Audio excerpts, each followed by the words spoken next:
نہ خسروی کے لیے ہے نہ افسری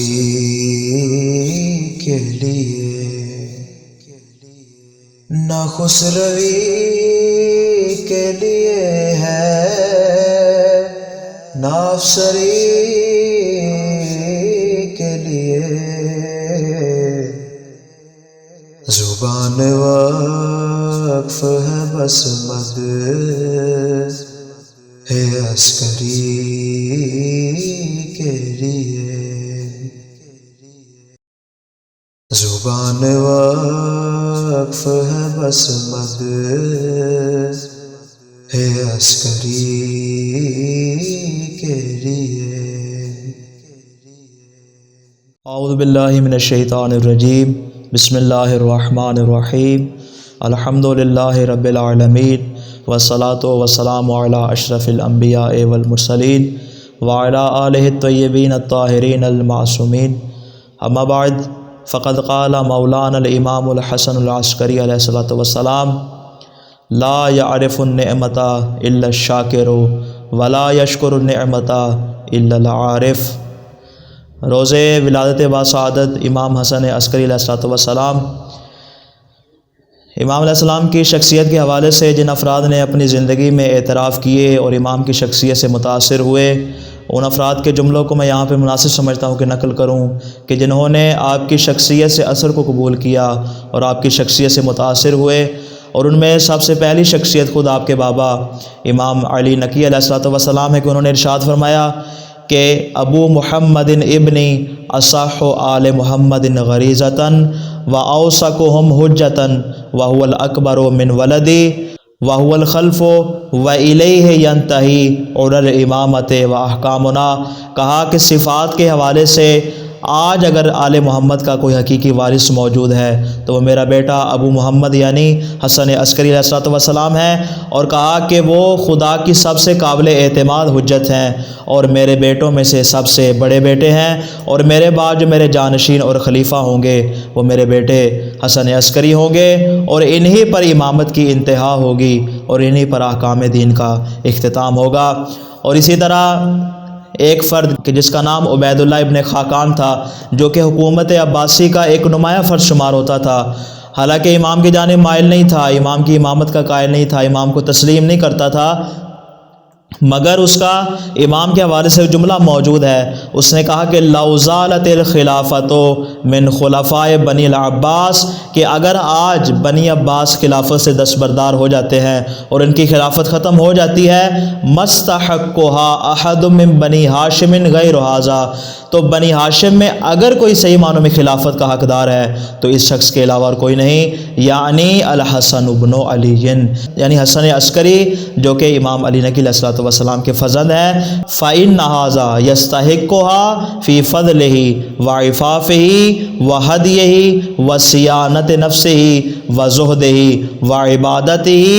وجمیل اخلاقہ وصلاحہ۔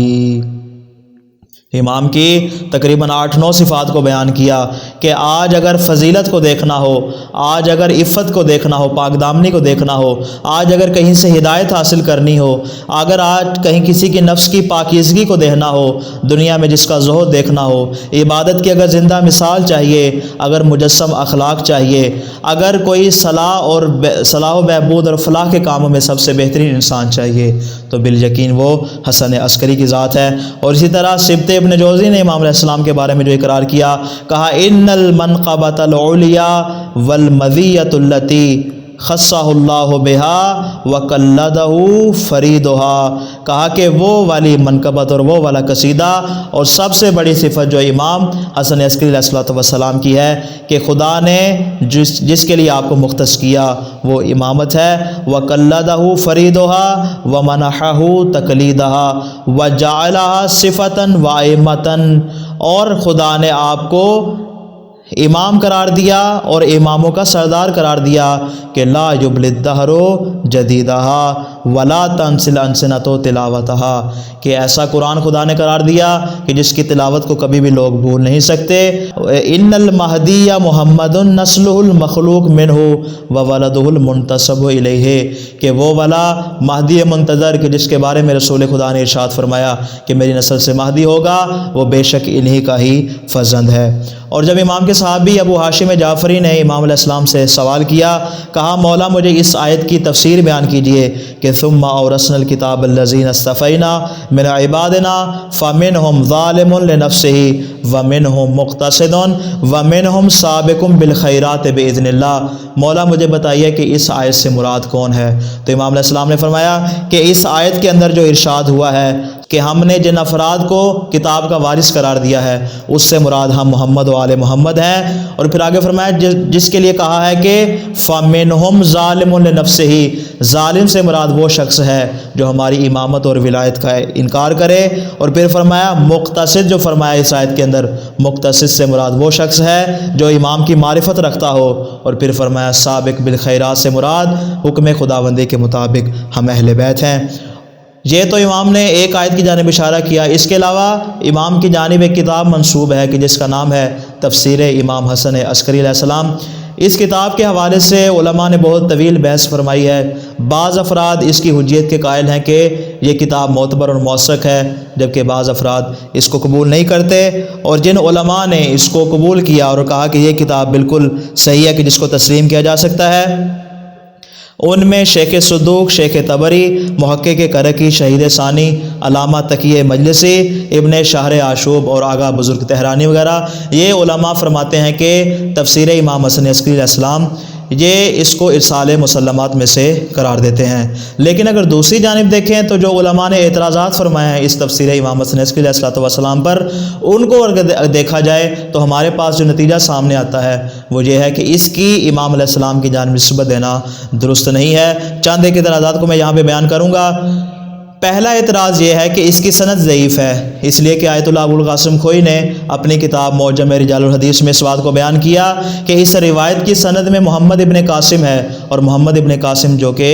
ضعیف شمار ہوتا ہے اور مجہول شمار ہوتا ہے، کہ خود شیخ صدوق کہ جنہوں نے محمد بن قاسم سے روایت کو لیا ہے، شیخ صدوق نے بھی اس کی وثاقت کی تصدیق نہیں کی، اور اسی طرح اس کے ضعف کو بیان نہیں کیا، گویا کہ اس کی وثاقت بھی معلوم نہیں اور اس کا ضعف بھی معلوم نہیں، لہٰذا یہ مجہول شمار ہوگا۔ اور پھر فرمایا کہ مفسر استر آبادی نے جن دو افراد سے اس کو بیان کیا جو کہ یوسف ابن محمد ابن زیاد اور علی ابن محمد ابن سیار، یہ دونوں افراد بھی مجہول قرار پاتے ہیں۔ دوسرا اعتراض جو یہ ہے کہ اس تفسیر کے اندر تفکک موجود ہے، یعنی اس تفسیر کے اندر جو الفاظ استعمال کیے گئے ہیں وہ کلام معصوم کے ساتھ سازگار نہیں ہے، لہذا اس کی امام علیہ السلام کی جانب نسبت دینا بھی درست شمار نہیں ہوگا۔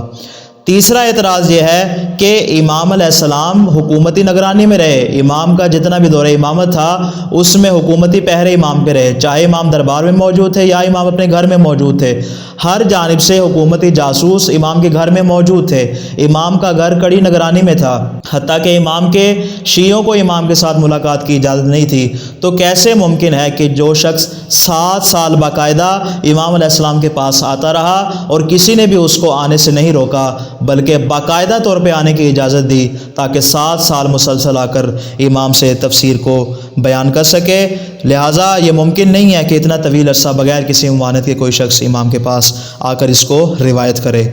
اگلا اعتراض یہ ہے کہ اس کتاب کے مقدمے میں یہ بیان ہوا ہے کہ امام نے ان دو افراد یعنی یوسف ابن محمد ابن زیاد اور علی ابن محمد ابن یسار، ان دو افراد کے والدین سے یعنی ان دو افراد کو جو باپ تھا ان سے کہا کہ ان دو بچوں کو میرے حوالے کر دیں تاکہ میں ان کو تفسیر قرآن کا اور جو علم میرے دل میں پایا جاتا ہے میں ان کی جانب اس کو منتقل کر سکوں۔ کیسے ممکن ہے کہ جو افراد مجہول الحال ہوں کہ جن کی وثاقت کا علم نہ ہو امام ان کے بارے میں اس قدر اہتمام کریں؟ بہرحال یہ تفسیر امام کی نہیں ہے بلکہ یہ موضوع اور مختلق ہے، لہٰذا اس کو امام کی جانب نسبت دینا درست نہیں ہے۔ اس کے علاوہ اس میں کئی ایسے کلمات اور کئی ایسے جملے موجود ہیں جو کہ غلو پر مشتمل ہیں، اور غلو کے جملوں کو دیکھا جائے کہ امام حسن عسکری علیہ السلام نے دیگر ائمہ کی طرح غلو کے خلاف جہاد کیا، تو کیسے ممکن ہے کہ جو امام غلو کے خلاف جہاد کر رہا ہو وہ غلو کی ترویج کر رہا ہو اپنی کتاب تفسیر امام حسن عسکری علیہ السلام میں۔ دعا ہے اللہ کے دو عالم سے کہ اللہ تعالیٰ ہمیں اس بات کی توفیق دے کہ ہم امام کے کلمات کو صحیح معنوں میں سمجھ سکیں، اور جو کلام امام حقیقی معنوں میں مجسم ہدایت ہے ہم اس پر عمل کر سکیں۔ والسلام علیکم ورحمۃ اللہ وبرکاتہ۔ اگر نہ ملتے انہیں نور عسکری کی زکات، ترستے چاند ستارے بھی روشنی کے لیے، ترستے چاند ستارے بھی روشنی کے لیے۔